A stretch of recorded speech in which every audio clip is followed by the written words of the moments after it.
There are 11 nuclear-powered airbases moving across the world's oceans right now. Every single one of them belongs to the United States of America. No other nation on Earth operates more than 2. China, America's closest rival, is still working on its 3rd. But here is what most people never stop to think about. The carrier itself is not the weapon. It is the platform. The real force is what surrounds it, what hides beneath it, and what it puts into the sky in under 2 minutes. Right now, in Beijing, in Moscow, and inside Iran's defense councils, the same question gets asked every single day. How do we stop it? After decades of trying, they still do not have a reliable answer. You have probably heard about China's DF-21D, the so-called carrier killer. We will come back to that. Because the US Navy's actual response to that missile, the countermeasures quietly built and deployed over the last several years, is something most media barely touches. By the time this video ends, you will know exactly why no foreign military has struck US soil in over 80 years. And you will know the one operational capability that makes an entire carrier strike group essentially impossible to neutralize. Introduction. This is the story of how the United States turned steel, nuclear power, and the skill of hundreds of thousands of servicemen and women into the most dominant naval force the world has ever seen. The aircraft carrier is America's most powerful diplomatic signal, its ultimate deterrent, and the backbone of a global strategy that has kept the homeland safe across generations. The fleet. The United States Navy operates 11 nuclear-powered aircraft carriers, more than the next 45 nations combined. Each one stretches over 1,000 feet in length. Each displaces over 100,000 tons when fully loaded. Each carries a crew of 4,500 to 6,000 sailors, pilots, and support personnel. The current backbone of the fleet is the Nimitz class. 10 ships bearing names that carry real weight: the USS Nimitz, the USS Ronald Reagan, the USS Abraham Lincoln, USS Theodore Roosevelt, the USS Harry S. Truman, the USS Dwight D. Eisenhower, the USS Carl Vinson, and the USS George Washington. In service since 1975 and built to last 50 years, that durability alone says everything about how seriously America takes this asset. But now those ships are being joined by something in a completely different category. The Ford class.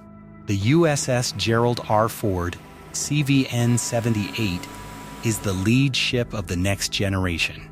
Commissioned in 2017, it represents the biggest leap in carrier technology in over half a century.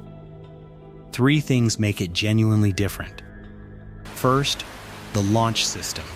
The old steam catapults are replaced by the electromagnetic aircraft launch system, EMLS, which accelerates aircraft with a precisely controlled electromagnetic field. Fewer breakdowns, faster launches, less stress on airframes. Second, the power. 2 nuclear reactors producing 3 times the electrical output of a Nimitz-class ship, enough to power future directed energy weapons, including laser systems already in development. Third, the crew. 500 fewer sailors than a Nimitz class while achieving equal or greater operational output. That is not cost-cutting. That is smarter engineering. The second ship in the class, the USS John F. Kennedy, is built and undergoing final testing. More are under construction. Which carrier do you think is more impressive? The battle-tested Nimitz class or the next-generation Ford class? Drop your pick below. The Carrier Strike Group. A carrier never goes to sea alone. It goes as the centerpiece of a carrier strike group, a CSG. And the CSG is what turns a single ship into a completely self-sufficient global war machine.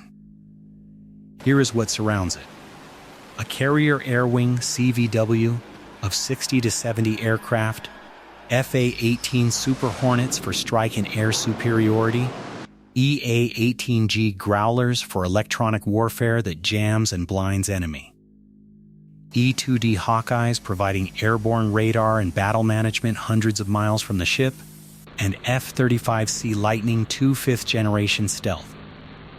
Fighters that can reach targets inside air defenses where previous carrier aircraft could not. Surrounding the carrier are Arleigh Burke class-guided missile destroyers and cruisers equipped with the Aegis combat system, one of the most sophisticated naval radar and weapons management systems ever built.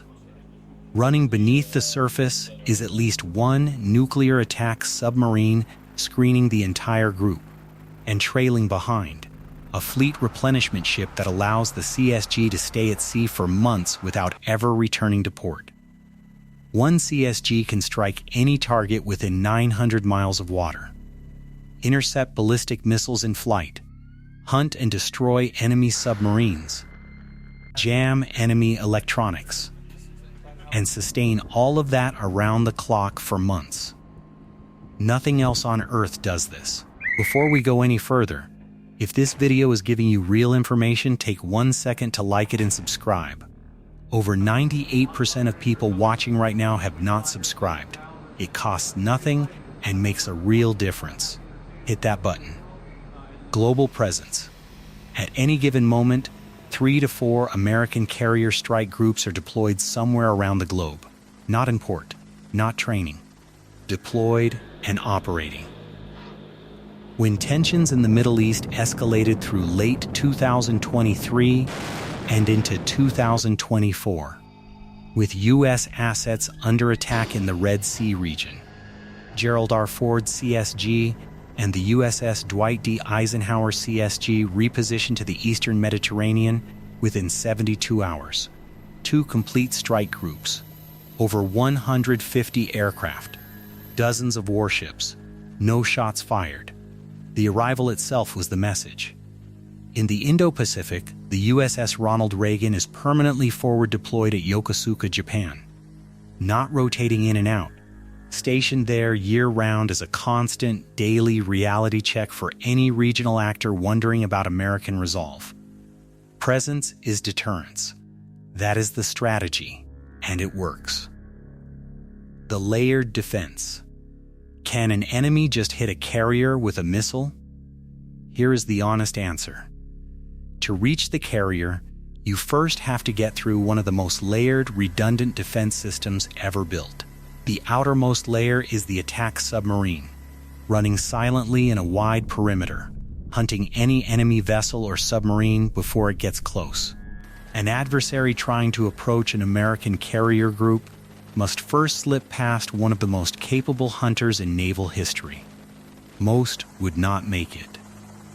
Next comes Aegis, the destroyers and cruisers that can track hundreds of simultaneous targets and engage them with the SM-6 missile, with a reach of over miles at altitudes extending above the atmosphere.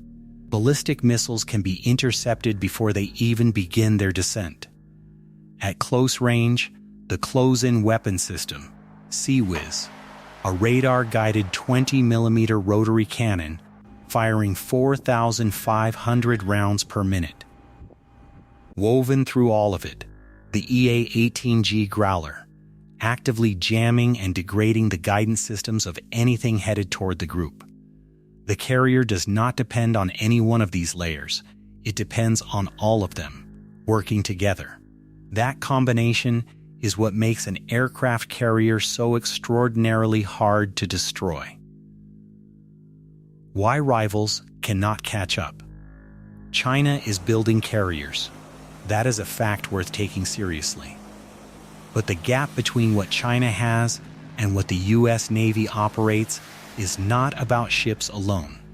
It is about institutional knowledge built over generations. The U.S. Navy has been conducting carrier aviation operations since 1927, at warfighting scale since 1942. Over 80 years of real deployments, real conflicts, and real emergencies, all of it refined into doctrine, training pipelines, and operational mastery that simply cannot be bought or copied overnight. China's carrier aviation program is roughly 15 years old.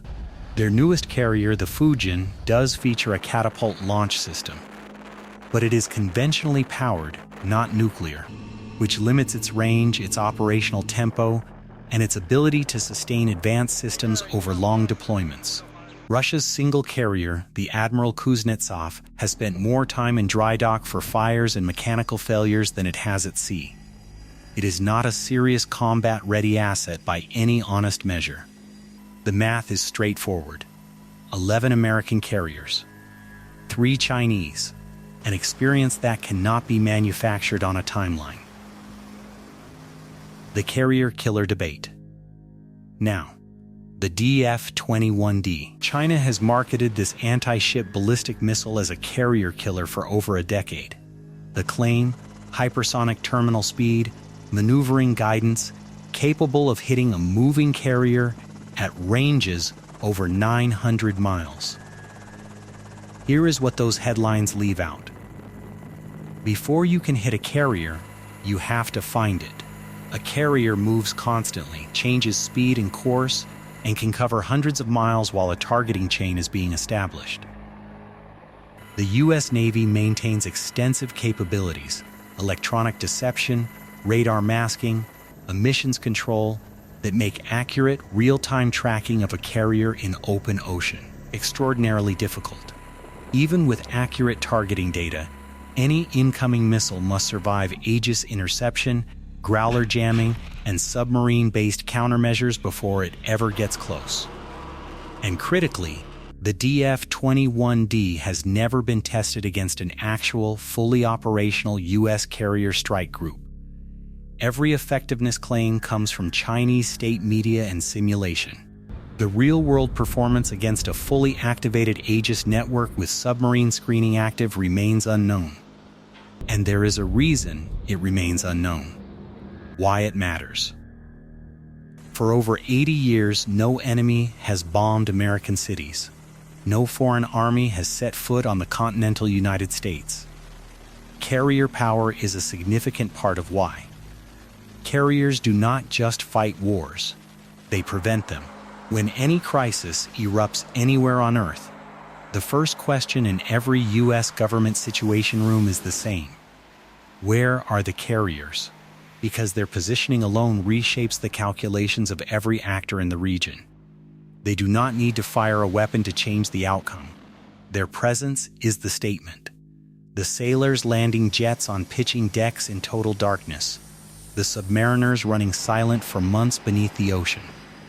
The strike planners coordinating 60 aircraft, a dozen ships, and a submarine into one unified force. These are the people who make this real. Conclusion. The aircraft carrier is not a relic. It is the backbone of American power today, and it will remain central to U.S. strategy well into the second half of the century. From the Pacific to the Persian Gulf, it is the tool that gives American leadership options when options matter most. If this video gave you a clearer picture of what makes American carrier power unlike anything else on Earth, hit the like button and subscribe if you have not already.